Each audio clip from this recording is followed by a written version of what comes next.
Hello friends. आज हमारी तीसरी क्लास है और तीसरी क्लास में आप सभी का स्वागत है। आज आगे बढ़ने के पहले फ्रेंड्स, हमने पिछली दो क्लासेस में जो कंसेप्ट समझे थे हम उनका से पहले रिवाइज करेंगे, जैसा कि आप सबको एक स्क्रीन में दिख रहा होगा। जो सेकेंड क्लास में मैंने आपको एक टास्क दिया था कि मैंने एक शब्द आपको कुछ शब्द मैंने दिए थे एक शॉप फर्नीचर शॉप के, और आपको ये बताना था कि इस फर्नीचर शॉप के लिए ये शब्द उनकी बुक्स में डेबिट होंगे या क्रेडिट होंगे, करेक्ट। तो ये टास्क मैं आप लोगों को इसका आंसर दूंगा और आप लोग चेक करिएगा कि आप लोगों के आंसर सही है कि नहीं है। बट उसके पहले मैं आप लोगों को थोड़ा सा एक क्विक रिवीजन देना चाहता हूँ, क्लास 1 और क्लास 2 का एक मिक्स रिवीजन अगले 5 से 10 मिनट में, और फिर हम इस टास्क को करके आज हमारी बहुत इंपॉर्टेंट क्लास है। इस टास्क पर फ्रेंड्स हम समझेंगे कंसेप्ट ऑफ कैपिटल। बहुत ही इंपॉर्टेंट कंसेप्ट है फ्रेंड, क्योंकि जनरली जो एक प्रॉब्लम है अकाउंट्स में, जो एक बहुत बड़ी समस्या देखी गई है वो है कि कैपिटल का कंसेप्ट ही जनरली क्लियर नहीं होता है। तो हम कोशिश करेंगे हम कैपिटल कंसेप्ट अपने बहुत स्ट्रॉन्ग करें। कैपिटल क्या होता है, कैपिटल को बिजनेस में लाइबिलिटी क्यों माना जाता है, किस तरह उसकी अलग अलग एंटिटीज में अकाउंटिंग होती है, ये भी आज हम चेक करेंगे। बट पहले मैं आपको एक क्विक रिवीजन, जैसा कि आप स्क्रीन में देख रहे होंगे, मैं क्विक रिवीजन आपको दूंगा फटाफट। सबसे पहली क्लास जो थी फ्रेंड्स, हमने वहां पर समझा था कि किसी बिजनेस की फ्रेंड्स हमने समझा था कि असेट्स, लाइबिलिटीज, इनकम, एक्सपेंस, या हम अगर ये कहें कि अगर हमें अकाउंटिंग में या ऑडिट में एक्सपर्टाइज लेनी है तो हमें सबसे पहले ये समझना होगा कि असेट लाइबिलिटीज, इनकम, एक्सपेंसेस क्या होते हैं।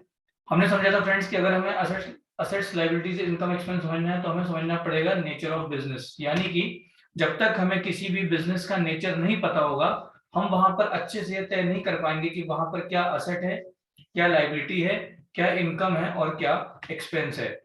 एक बार हमें नेचर ऑफ बिजनेस पता चल गया तो हम बहुत इजीली समझ पाएंगे कि अच्छा यहाँ पर ये चीज संपत्ति और दायित्व है, इसका मतलब बाकी चीजें ऑटोमेटिकली क्या होंगी जनरली फ्रेंड्स, इनकम और एक्सपेंस। जैसे फॉर एग्जांपल एक हम एग्जांपल लेते हैं, फॉर एग्जांपल स्टेशनरी शॉप।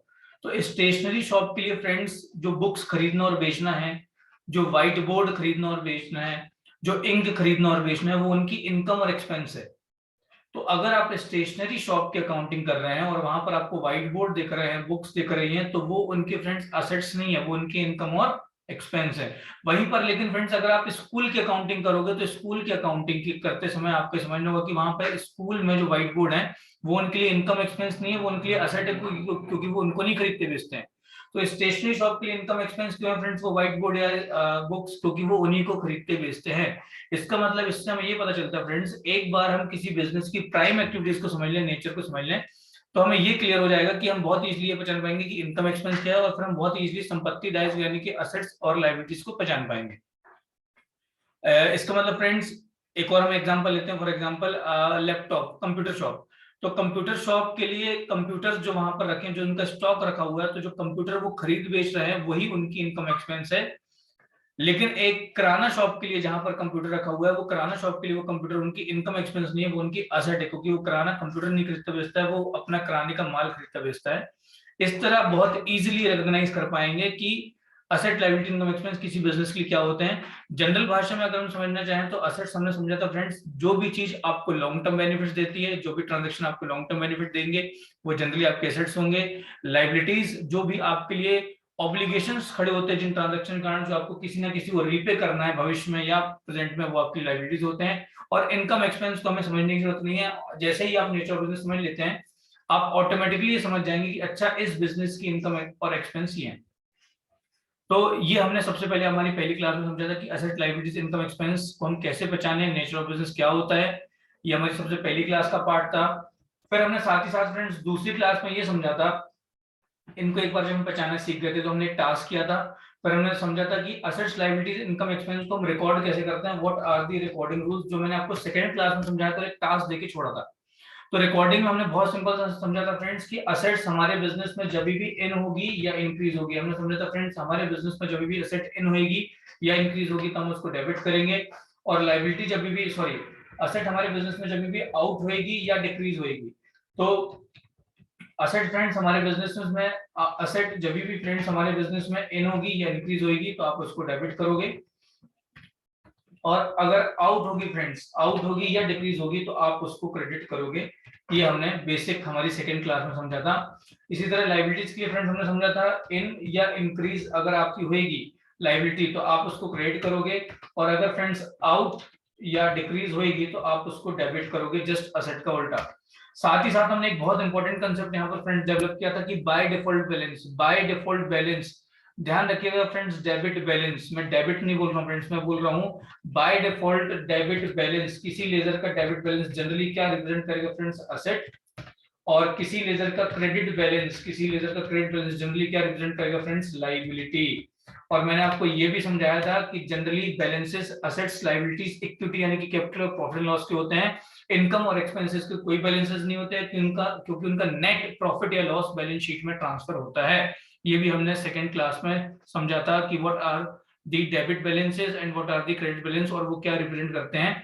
इसको आप ऐसे भी समझ सकते हैं कि जनरली असेट का जनरली जो बैलेंस होगा वो डेबिट तरफ होएगा जनरली, और लायबिलिटी का जो जनरली बैलेंस होएगा वो क्रेडिट तरफ होएगा। करेक्ट है।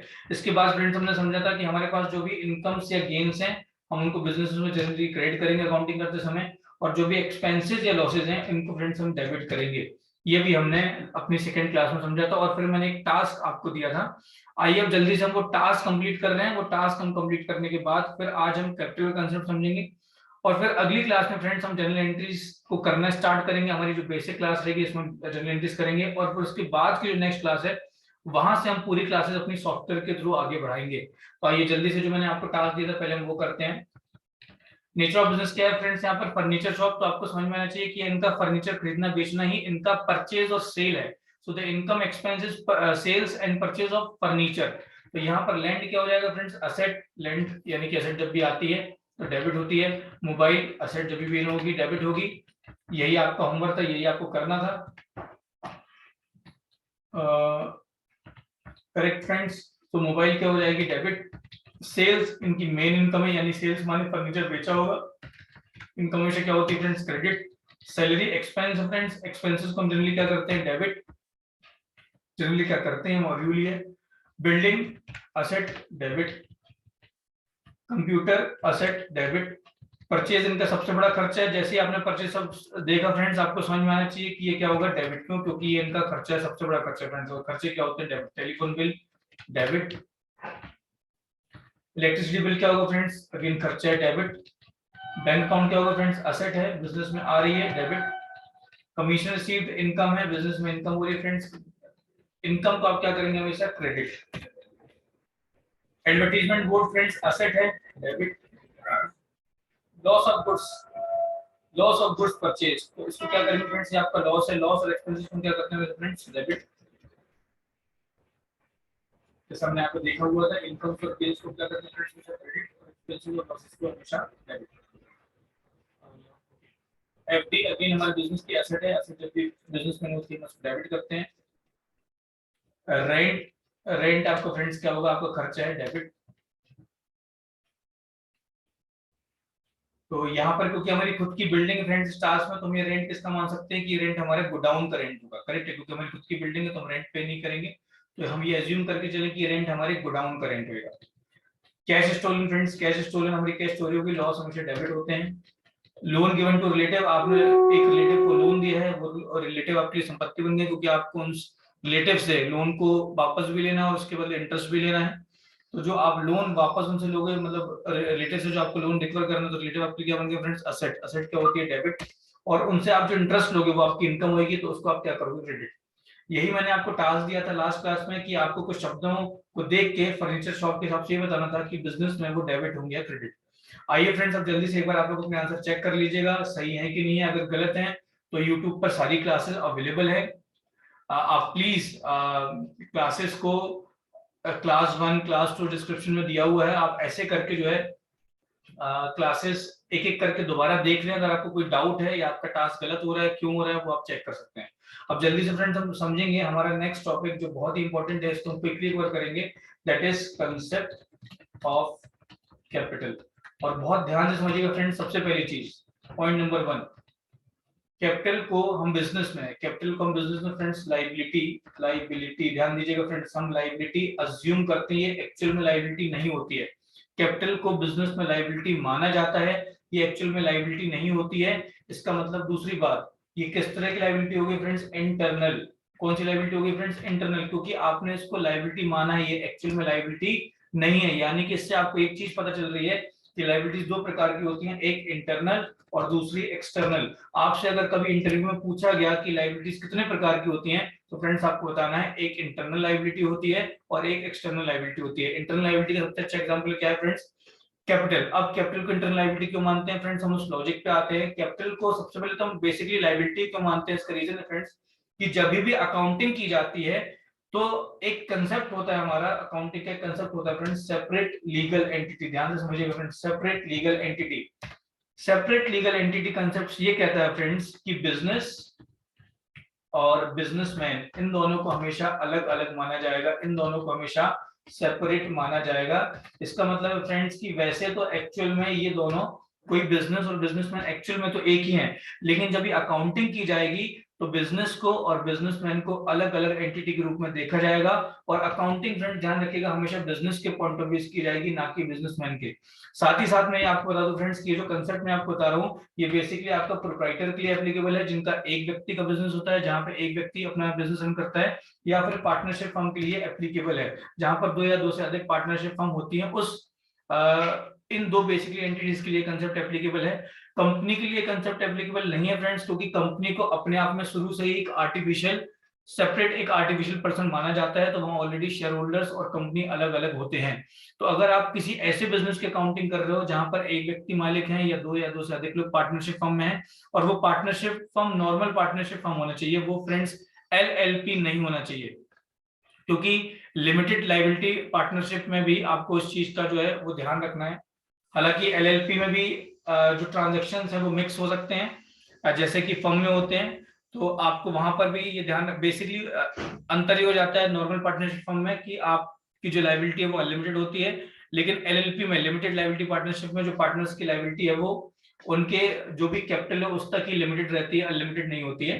हालांकि वहां पर एलएलपी में भी आपको इस कंसेप्ट का ध्यान रखना पड़ेगा कि बिजनेस और बिजनेस पार्टनर्स अलग हैं, एक व्यक्ति में बिजनेस और बिजनेस के जो उनके ओनर हैं वो अलग हैं।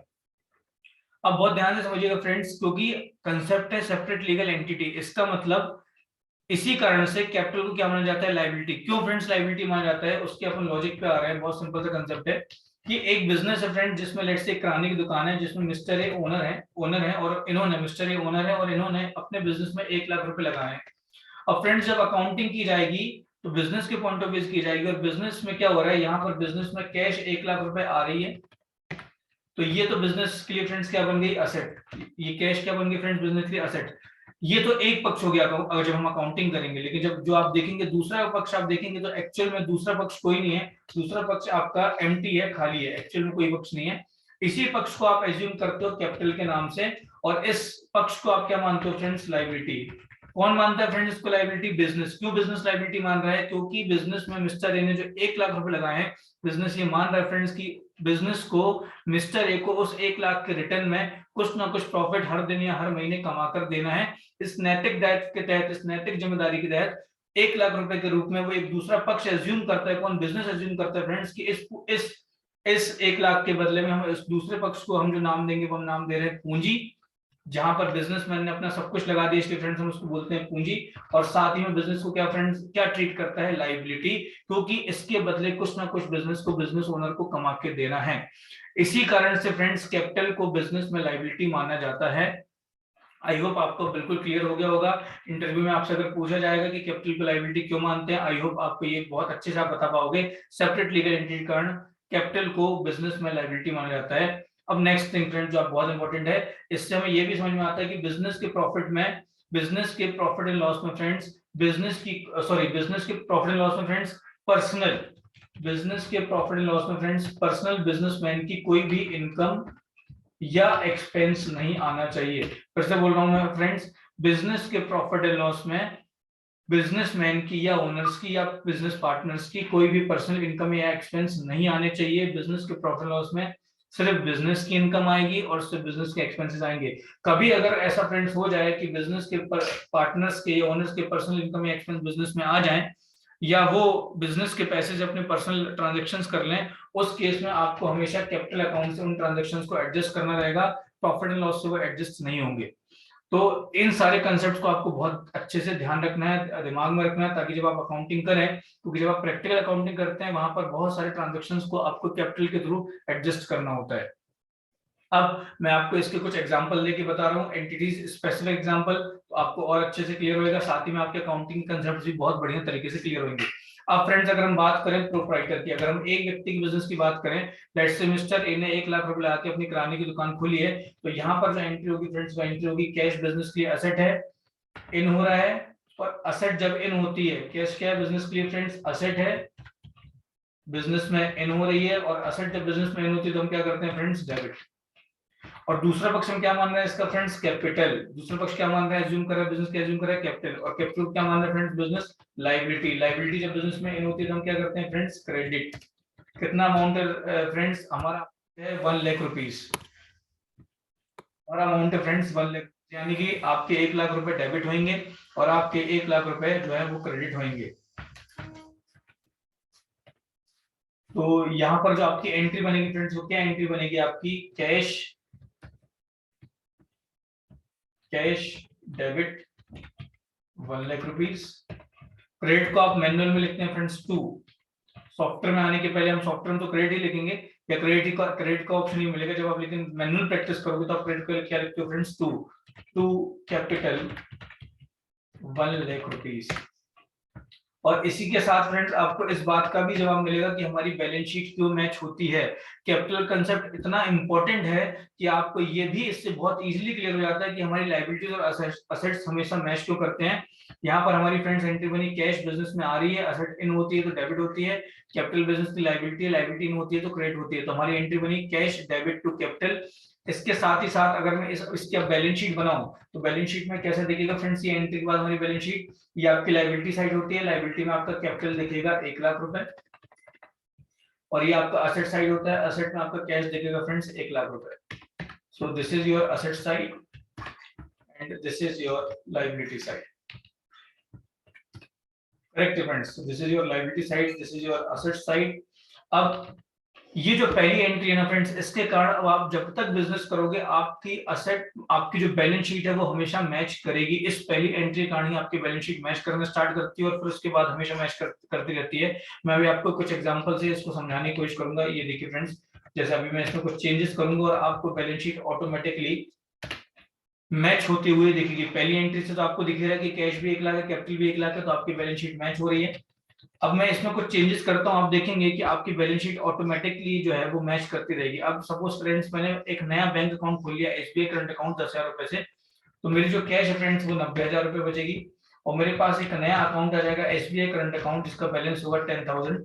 आप जब देखेंगे तो आपको बैलेंस शीट मैच होती हुई दिखेगी, आपको असेट और अभी भी 1 लाख रुपए दिखेगी और कैपिटल भी आपको अभी भी 1 लाख रुपए दिखेगी। अगला ट्रांजेक्शन में कर रहा हूँ फ्रेंड्स, इस ट्रांजेक्शन के बाद आप देख सकते हैं पहले भी आपकी बैलेंस शीट 1 लाख की थी, अभी भी आपकी बैलेंस शीट 1 लाख की है, या और भी कुछ अमाउंट होता बट वो मैच होता। अब लेट्स से फ्रेंड्स मैंने यहाँ पे 20,000 रुपए का लोन ले लिया अपने एक रिलेटिव से, तो मैंने अगर 20,000 रुपए का रिलेटिव से लोन लिया तो रिलेटिव लोन मेरा लायबिलिटी में आ जाएगा 20,000 रुपए से, क्योंकि मुझे उसको पैसे वापस करना है।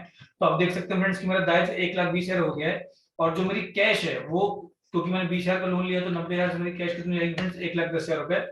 अभी भी आप देखेंगे अगर तो आपकी असेट और लायबिलिटी क्या हो रही है फ्रेंड्स, मैच हो रही है। एक और ट्रांजेक्शन मैं आपको करके बताता हूँ। सपोज मैंने एक फर्नीचर खरीद लिया, लेट्स से मेरी किराने की दुकान है, मैंने फर्नीचर खरीदा 10,000 रुपए का, तो फर्नीचर मेरे बिजनेस में आ जाएगा, ये मेरी असेट हो जाएगी। और जो मेरा कैश है फ्रेंड्स वो 1,10,000 की जगह कितना हो जाएगा फ्रेंड्स, वो हो जाएगा 10,000, क्योंकि मैं कैश फर्नीचर के लिए दे दूंगा, तो मेरा कैश बचेगा 1 लाख। आप देखेंगे अभी भी जो मेरी बैलेंस शीट है वो अभी भी मैच कर रही है। इसलिए कैपिटल का कंसेप्ट बहुत इंपॉर्टेंट हो जाता है। जो पूंजी बिजनेसमैन बिजनेस में लगाता है वही पैसा टूट के या तो फ्रेंड्स बढ़ता है या तो घटता है। यानी कि किसी बिजनेसमैन ने अगर 1 रुपए लगाए होंगे शुरू में और उसका कैपिटल आज अगर 1 करोड़ रुपए है, इसका मतलब फ्रेंड्स वो 1 रुपए ही टूट टूट के आज 1 करोड़ हो गया, क्योंकि उस पर ही वो प्रॉफिट लगातार कमाता गया। इसी कंसेप्ट के कारण आपकी बैलेंस शीट जो है, जो हम कभी जनरली सोचते नहीं है कि हमारी बैलेंस शीट मैच क्यों करती है, वो लॉजिक भी हमें समझ में आना स्टार्ट हो गया कि अच्छा यार ये रीजन है जिसके कारण हमारी बैलेंस शीट हमेशा मैच करती है। तो ये था फ्रेंड्स हमारा कैपिटल कंसेप्ट। एक एंट्री मैंने आपको करके बताई प्रोप्राइटर के केस में, एक और एंट्री मैं आपको फ्रेंड्स करके बता रहा हूँ फर्म के केस में। लेट्स से एक फर्म है फ्रेंड्स जहां पर 3 पार्टनर हैं, और 3 पार्टनर्स ने, इन 3 पार्टनर्स ने friends let's say cash 1 lakh रुपए लगा के, building let's say friends 3 lakh रुपए लगा के, लैंड फ्रेंड्स 3 लाख रुपए लगा के, यानी बिल्डिंग की कीमत 3 लाख है, लैंड की कीमत 3 लाख है, कैश 1 लाख रुपए लगा के, और फ्रेंड्स फर्नीचर 1 लाख का लगा के। फ्रेंड्स लेट्स से एक मोबाइल शॉप है, 3 पार्टनर्स ने मिलकर एक मोबाइल शॉप खोली है जिसमें उन्होंने कैश नगद पूंजी नगद रुपए लगाए हैं 1 लाख, बिल्डिंग की कीमत है 3 लाख, लैंड की कीमत है 3 लाख और फर्नीचर की कीमत है फ्रेंड्स 2 लाख। तो टोटल फ्रेंड्स उन्होंने 9 लाख रुपए लगा के जो है 9 लाख रुपए लगा के 3 पार्टनर्स ने फ्रेंड्स अपने बिजनेस को स्टार्ट किया। आप देखिए इसकी जो एंट्री कैसे होगी हम वो देखते हैं। तो यहाँ पर फ्रेंड्स कैश, बिल्डिंग, लैंड और फर्नीचर, ये सभी के सब फ्रेंड्स, ये सभी के सब इस मोबाइल शॉप के लिए असेट हैं। असेट जब बिजनेस में इन होती है, ये सब के सब असेट हैं। असेट फ्रेंड्स जब बिजनेस में इन होती है, जब भी फ्रेंड्स असेट बिजनेस में इन होती है तो हम उसको डेबिट करते हैं। तो ये सारे फ्रेंड्स हमारे क्या हो जाएंगे, डेबिट, क्योंकि ये सारी बिजनेस की असेट्स हैं और बिजनेस में इन हो रही हैं। कैश 1 लाख रुपए, बिल्डिंग 3 लाख रुपए, लैंड 3 लाख रुपए और फ्रेंड्स फर्नीचर 2 लाख रुपए। टोटल आपकी पूंजी जो लगा दी है फ्रेंड्स 3 पार्टनर्स ने वो लगा दिए 9 लाख रुपीस। तो अब क्रेडिट आप क्या करेंगे, टू पार्टनर वन 3 लाख रुपए।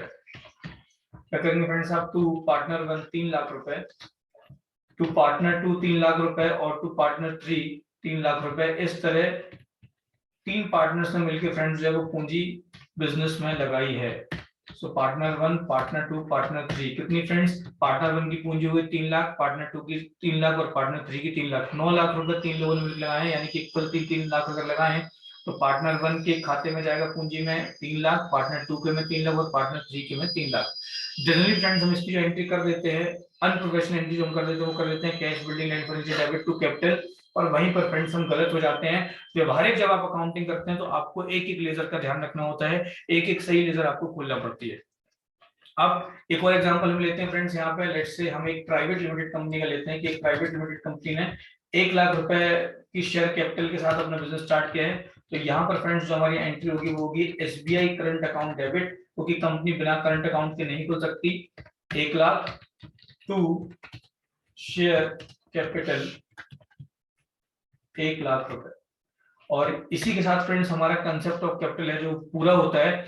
आई होप ये क्लास आपको बहुत यूजफुल लगेगी, आपके बहुत सारे कंसेप्ट को क्लियर करेगी, साथ ही साथ इसमें रिवीजन भी है। तो अगर आपकी पिछली 2 क्लासेस छूट गई हैं तो ये क्लासेस आपको बहुत ज्यादा हेल्प करने वाली है।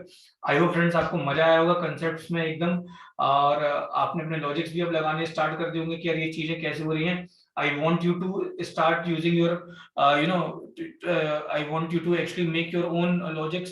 आप अपने खुद के लॉजिक खुद का एनालिसिस करो, किसी की बात को आप सिर्फ सुन के मत मानो, आप अपने उस चीजों को एनालिसिस करो, लॉजिक्स को देखो क्या कंसेप्ट है, क्यों हो रहा है, कैसे हो रहा है।